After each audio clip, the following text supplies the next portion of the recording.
How's it going, folks? I'll be reviewing 3 of Chris Reeves' most popular knives: Sebenza 31, Inkosi and Umnumzaan. If you need specifications or measurements of each of these models, please visit Chris Reeves' official website. The purpose of this video is to compare these 3 models because when I was first new to Chris Reeve, I wasn't sure which knife to buy. So I bought all 3. Now, whether you are a new or old Chris Reeve collector, I hope this video helps you. Disclaimer: the Inkosi and the Zaan are an S45 VN steel. The Sebenza, on the other hand, is boomerang Dama steel. Now, ain't that just gorgeous? Now, we won't be comparing steel characteristics. There are plenty of videos that do that very thoroughly. Let's start with size comparison.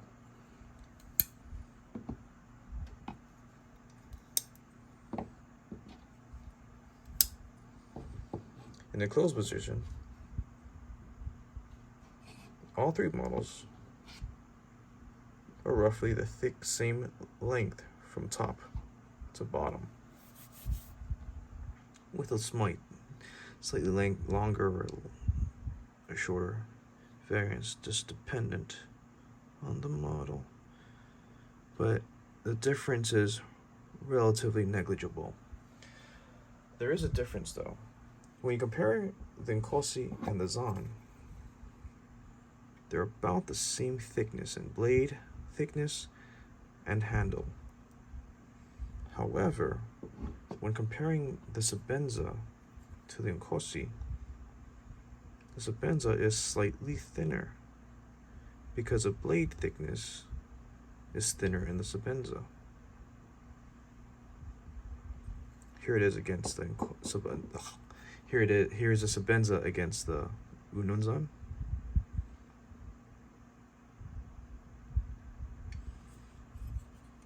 Now let's look at the length across all 3 blades.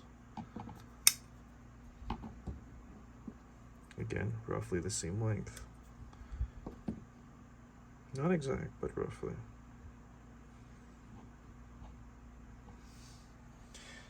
Ergonomics for the Sebenza 31. I feel like holding a stick. The jimping in behind the spine of the blade is mild. The spine of the blade here is chamfered, so it's not sharp on the corners here.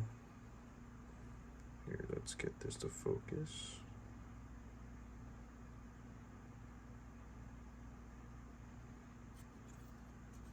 And holding the blade, this is the position I'm in.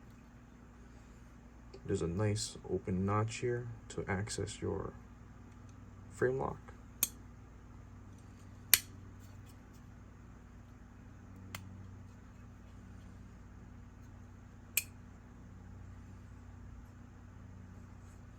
Overall, ergos on this knife, not bad, not terrible, but just right, kind of like Goldilocks. Then Inkosi, on the other hand, feel most comfortable for me. You have these finger grooves that contour to your hand and fingers. You have this ramp here on the blade spine that gives you a more aggressive jimping for when you hold it. There's an interesting thing though. Unlike the Sebenza, the blade spine on the Inkosi is actually rounded.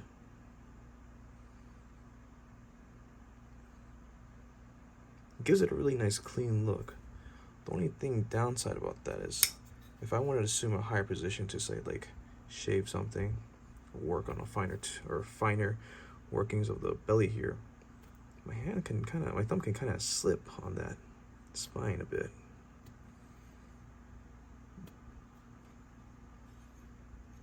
Something to consider for your daily use, because you won't see that with the Sebenza. Really applying pressure in order to get that slip.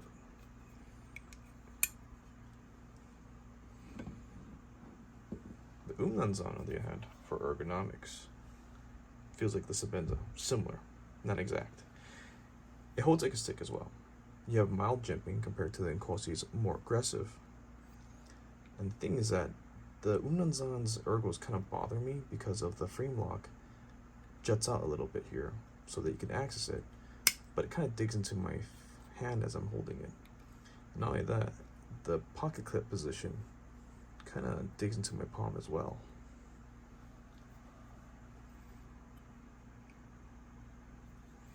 But on the bright side of the Umnumzaan, the spine is flat across the blade, which allows you to do more fine-tuned work here, where they have this little divot here for you to place your thumb and do fine shaving or whittle work, tinder, whatever it is that you're doing.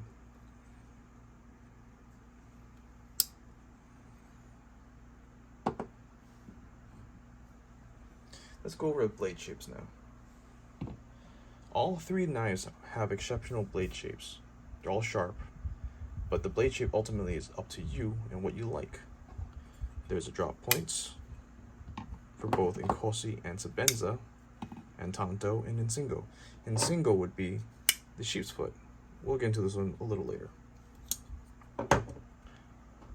The Umnumzaan, on the other hand, only have two options, which is the harpoon drop point and Tanto, which I do not have available. Let's start with the Sebenza. Now, Sebenza has a classic drop point design.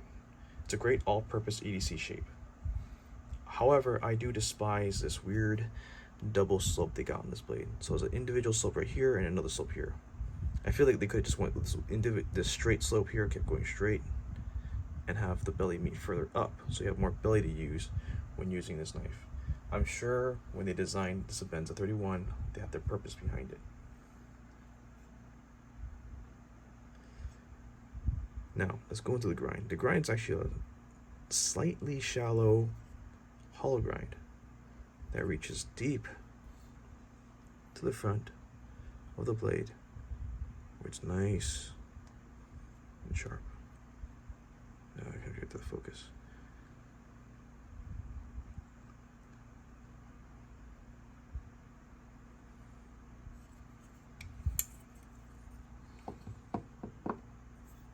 The Inkosi, on the other hand, has a flat grind starting from this edge going down. It has a more shallow edge at the end of the blade, or the belly.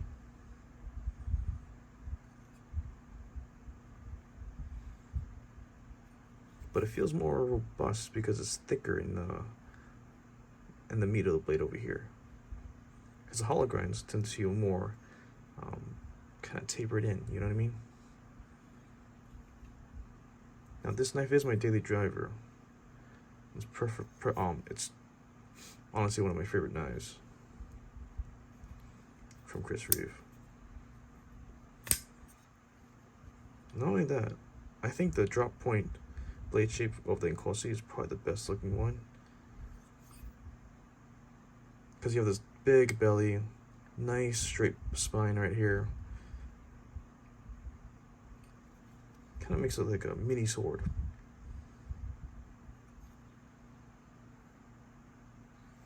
Don't mind the scuff marks. I did use Scotch-Brite to remove the anodization and the thumb studs. It's all cosmetic, but nothing's been compromised on this blade.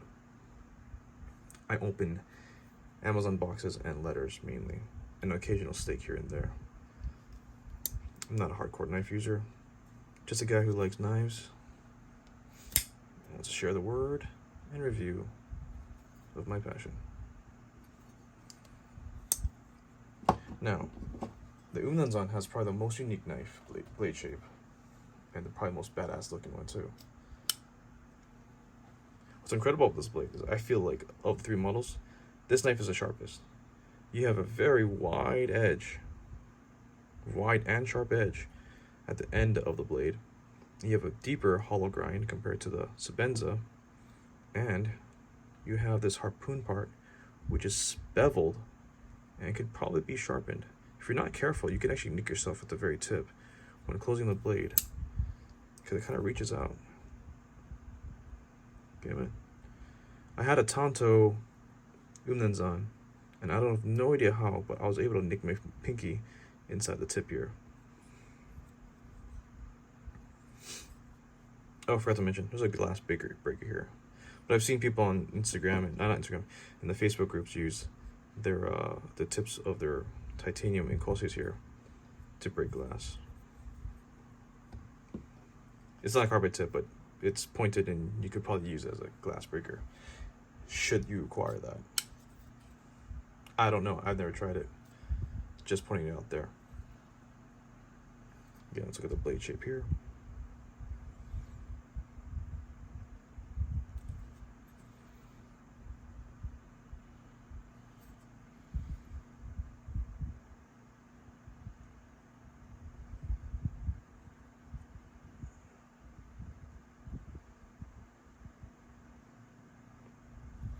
Now, when it comes to my personal favorite blade shape, it's got to be sheep's foot, or in other words, the Insingo of Chris Reeves. Why do I like it? I like a wide sheep's foot blade with the kind of steepened rounded tip here, because it's good for utility purposes of opening boxes or even cutting into meats. And when you bevel the tip here, it's good for penetration should you need to cut into something. God knows what that may be. And the blade shape here has another slightly hollow grind here with a nice shallow blade shape here for a good belly. Sorry, a shallow belly for usability and cut and cutting tests. Now this one is in the Magna Cut steel, which is Chris Reeves' newest addition to their inventory, I would say. They're going to be using as a supply. They're going to do a slow transition from Magna Cut, from S45VN to Magna Cut for all their models, but it'll be a slow one. And this one currently is my daily driver from all these knives, so I'll be using this one as much as I can to really test that new steel.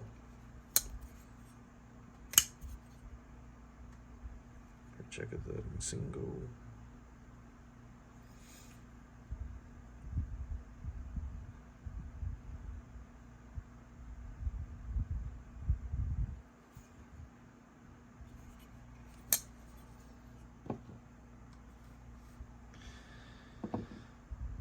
Now let's talk about action.